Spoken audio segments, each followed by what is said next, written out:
not just on that subject, but any subject.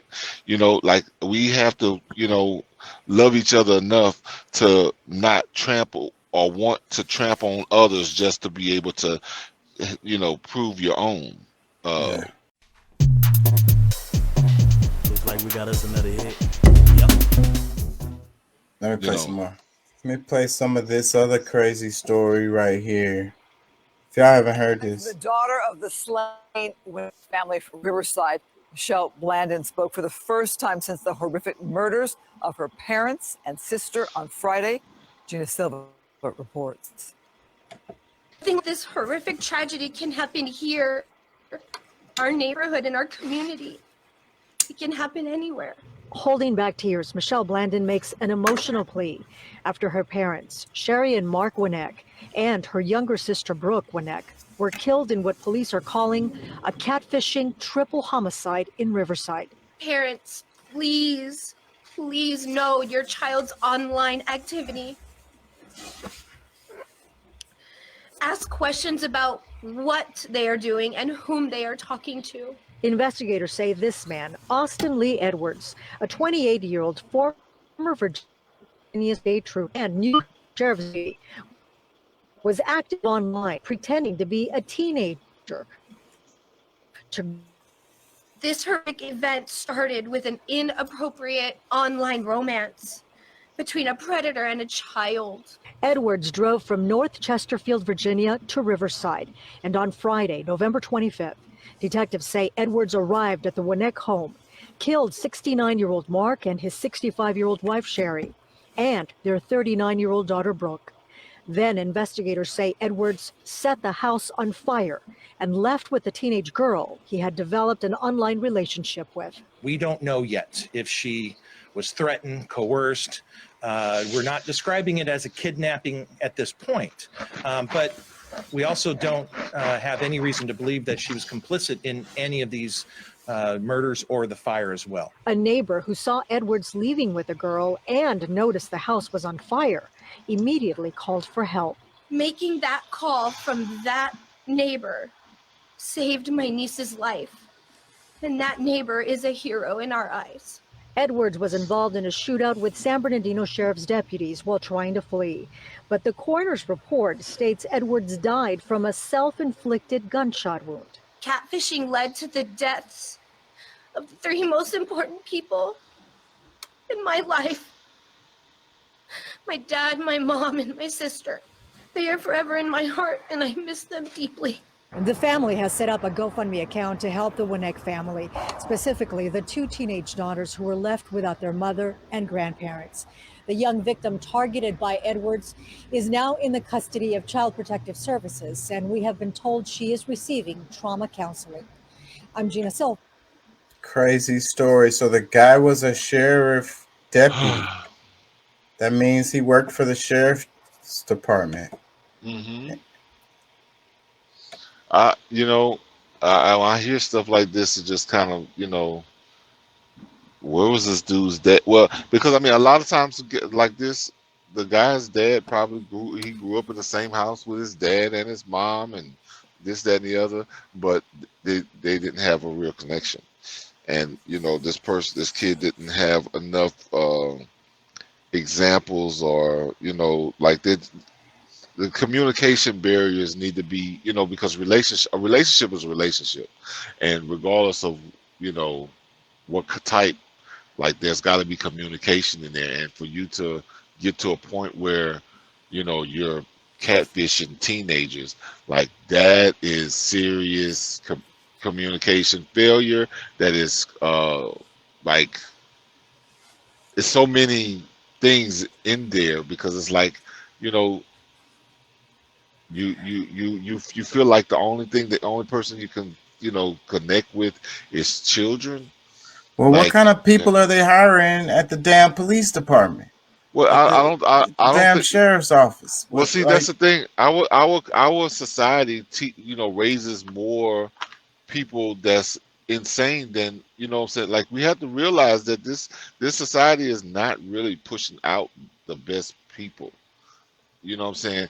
And a lot of people are getting away with, no, like they learn how to to cheat the system. Like that's like, bro, like I know Let me you know this. It's just that I think that we're not, a lot of us don't really, really put any emphasis on it until we see situations like this.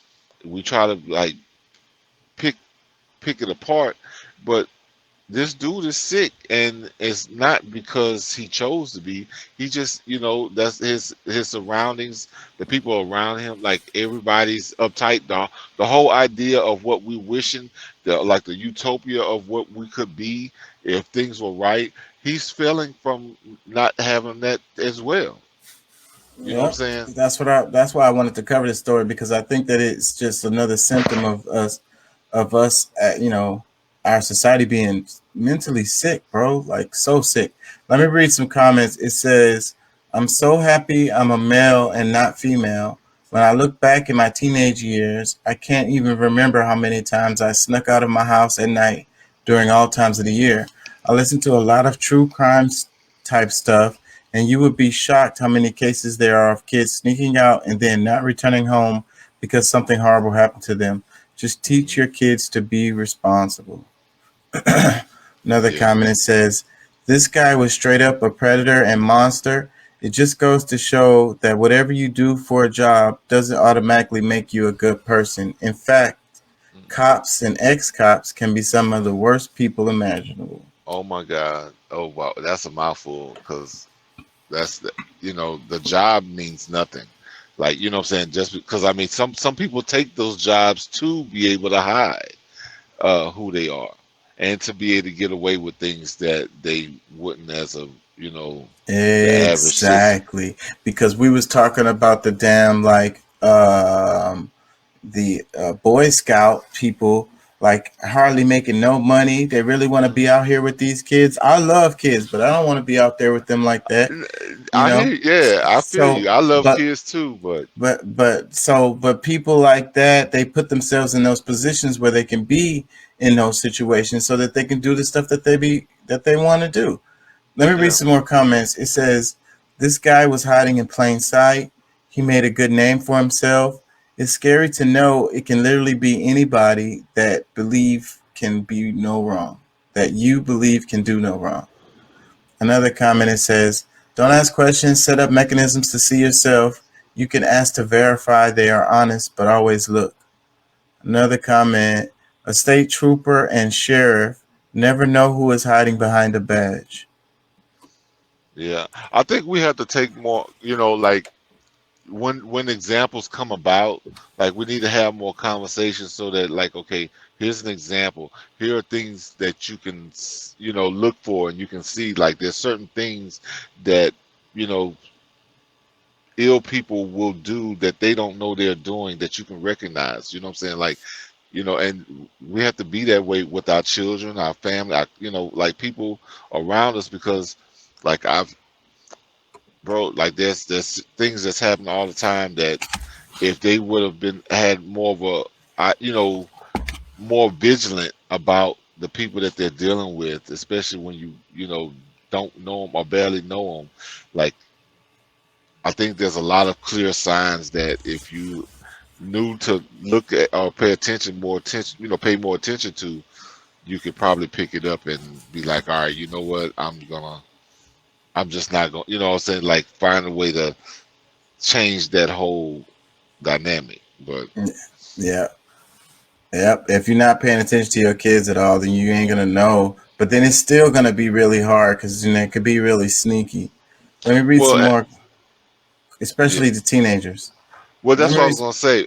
Well, let me I'm Go sorry. ahead. I just want to say Go this ahead. because, like, you know, because if you're too overbearing, because I mean, you really want to give, some comfort to your child, your children, so that they feel, comfortable coming to you about stuff. Because if you're too anal or too much about what this thing, just trying to protect them, they need to have the comfort to where they feel like, yeah, if regardless of what I tell my parents, that they're not gonna lose it because, like but you got to have enough concern, but not so much that you push them away, so that they Yeah. don't feel that they can talk to you. Yeah. Yep. Yeah. Let me read some more. It says, parents, know your child's online activities, for you cannot trust anyone. A monstrous evil is everywhere. This 28-year-old former Virginia state trooper groomed a child online for sexual abuse, then traveled to her house and murdered her parents and one of her siblings, set the house on fire, and took off with her. Crazy. Let me read some more. It says, now I really don't trust law enforcement. Another comment, it says, this is hard. May God give comfort to you all. Another comment, better yet, kids don't need to be on the internet or need a cell phone. Both should be prohibited. Go make a friend the old school way. Talk to a school staff member if you need to make a phone call, and go to the library if you need to do some research. This is completely unnecessary. When you turn 18, and if you get a job, you can get your own phone and internet access. This person is delusional. This person is Very. not. This person is not living in And reality. yeah, no, Yeah, they, kids need but the, phones now, bro. You know, my yeah, son has been having a phone since he was in the first grade. You know, well, second grade.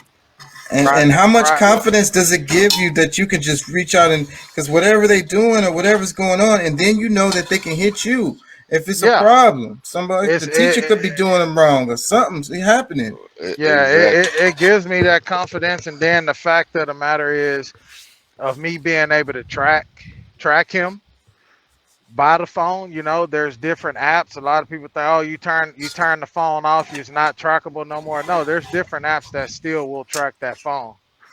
You know, Yeah, even if the but phone is off. So being able to track him, you know, him riding a school bus home, you know, it's just, you know, it's a lot of extra safe. It's a safety measure, you know. And then we got these kids nowadays that, you know, they're mad at the world, or they had some kind of issue at school and they come to school to shoot up the school. Hey, he got his phone, he can call, you know, or send a text. Hey, there's a school shooting going on, you know, at my school, you know, uh, well, whatever, bro. Like they need that, you know. 911, call well, Nine my one 911. one.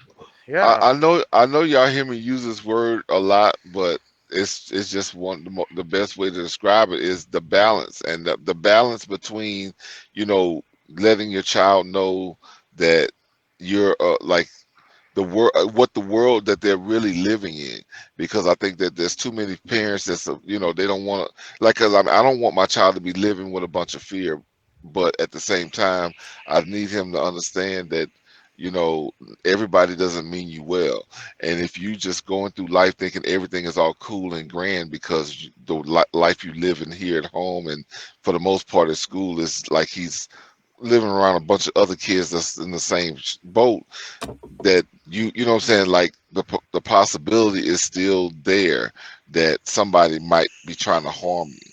So like you need to let them know a certain level of like, you know, hey, you be prepared to protect yourself, but you know, also to be able to live the freedom of, you know, of being a child to some extent. Like, and I know that's a hard task because believe me, I'm going through it. You know, I have a kid, and you know, that's he's almost a teenager. So I mean, he's seeing a lot of things that right now that, you know, he's like don't understand. And like I said, I mean, you know, we have a relationship where he comes to me and he's like, "Hey, all right, you know, look, what's up with this? Why this?" And the, which I love.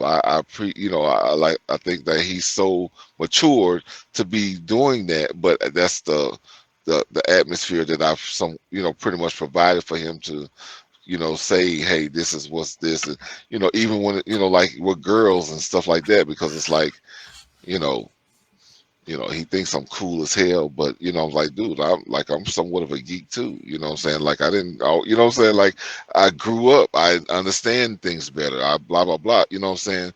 Have these conversations where he knows that, you know, okay, I'm a little bit weird too, but at the same, you know what I'm saying, not super weird.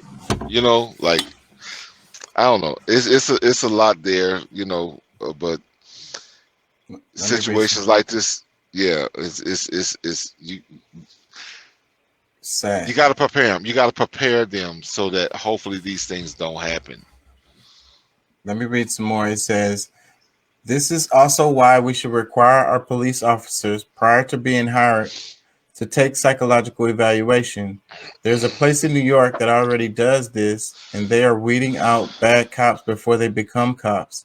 70% of those that apply that pass the physical test don't pass the psych eval and polygraph, and that 70% would have made it to the force had they not had those other tests in place. Yeah. Let me read some more. It says, I don't let my kid go anywhere until I meet the parents or house they go to. That wouldn't have saved you, buddy. This was not that. Let me read another comment. It says, crazy how Police Academy doesn't do any psychological testing on their officers. Plus, it only takes 6 months of training to become one. Self-medicated. That's the Looks like we got us another hit. name of the show. Self-medicated. Now, people might think that I'm trying to go down the road of like some organic foods and herbs, but that's not what I'm talking about.